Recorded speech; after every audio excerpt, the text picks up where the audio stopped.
Okay, so our first problem is the parallelogram ABCD. In the parallelogram ABCD, there must be a given A, angle B, angle C, angle D. Saan dito yung may given na angle? What is the given angle in angle A? 2x plus 6. Okay, how about angle B? Meron na ba? Wala. Angle C. Meron. Ano yung angle C natin? 140. And then angle D? 6 na 6. Okay, so ang kailangan mahanap dito is yung angle X, angle A, angle B. I mean, angle X, hindi siya angle. Ito ay X lang. The first thing na kailangan malaman, nasaan bang angle yung may X? Angle A. So, ibig sabihin, si angle A, sino ba ang katapat niyang angle? Or opposite angle niya? Angle C. So, we must write it here as part of solution. Angle A, we must know na yan ay congruent sa angle C. Okay? What is angle A? 2x plus 6. Very good. 2x plus 6 equals 140. 140. Okay? So for us to find the value of x, we must... Lipat. Okay, hanapin natin yung kabaliktaran ni positive 6. Ano ba kabaliktaran ni positive 6? Negative. Okay, subtract 6 both sides. Or yung ginagawa ninyo, ililipat nyo lang sa 6 or positive 6 sa kabilang side. Positive 6 minus 6, ano sagot? Cancel. 0. Okay?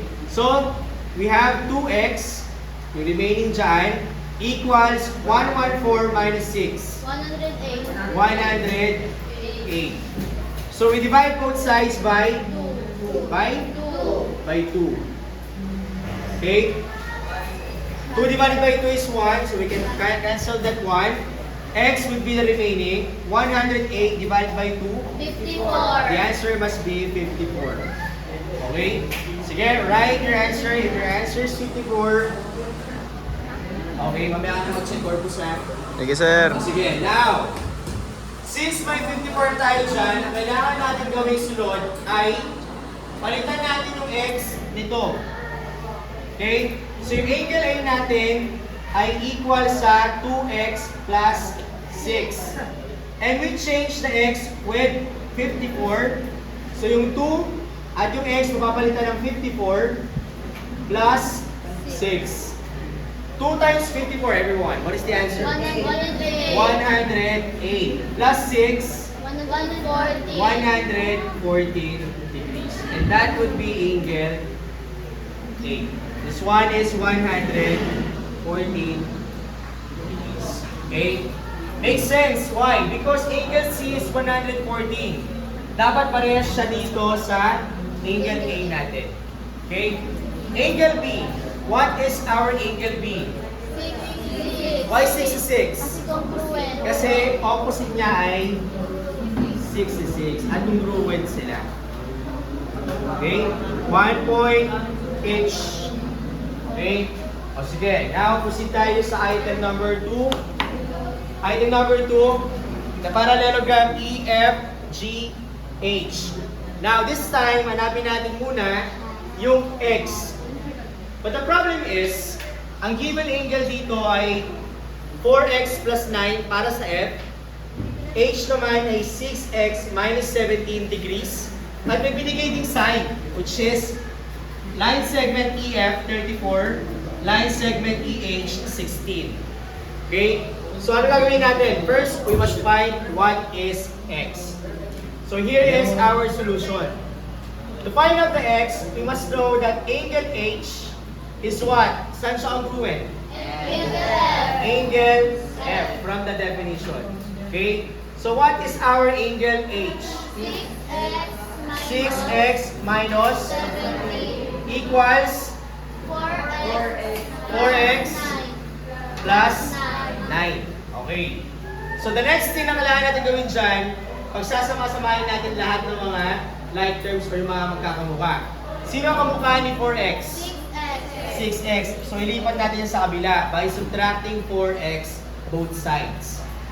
Okay? Si 17, sino kamukha niya? 9. Ilipat natin sa kabila si 17.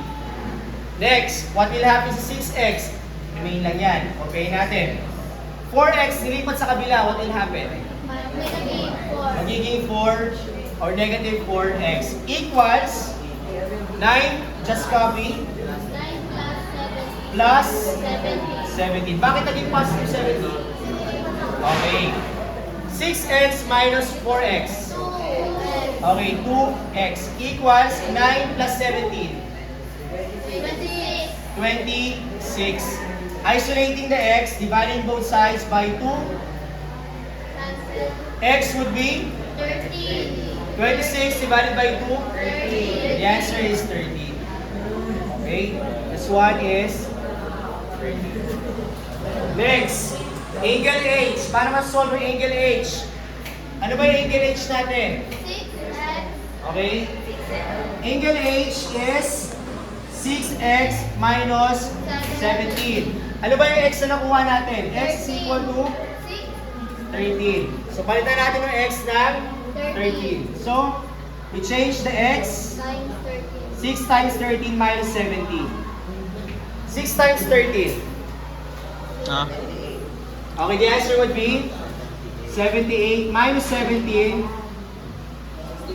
61. The answer must be 61 degrees. Okay? So, ibig sabihin, ang angle H natin ay 61 Degree. degrees. Siyempre, alam na agad natin yung angle F natin. Ano yung angle F natin? 61. Automatic 61, pero i-check natin kung tama nga ba. Angle F is equal to 4x plus 9. Ito yun. Next, substitute natin yung 13. 4 times 13. 13 plus 9. 4 times 13. 70. 50. 52 plus 9. 61 degrees. Ang angle F natin ay 61 degrees. Parehas ba sila?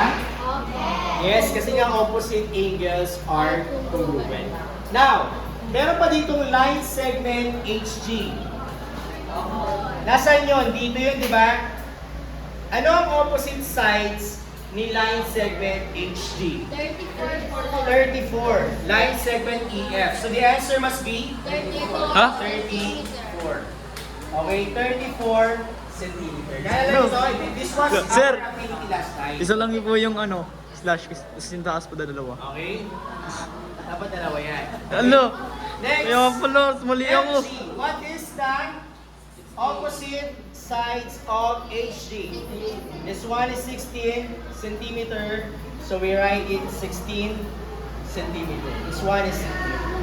Okay, ilang points yan? 1, 2, 3, 4, 5. So, total points natin ay 8 over. Pakireview na lang yung lesson or yung lesson discussion natin Stop na. sa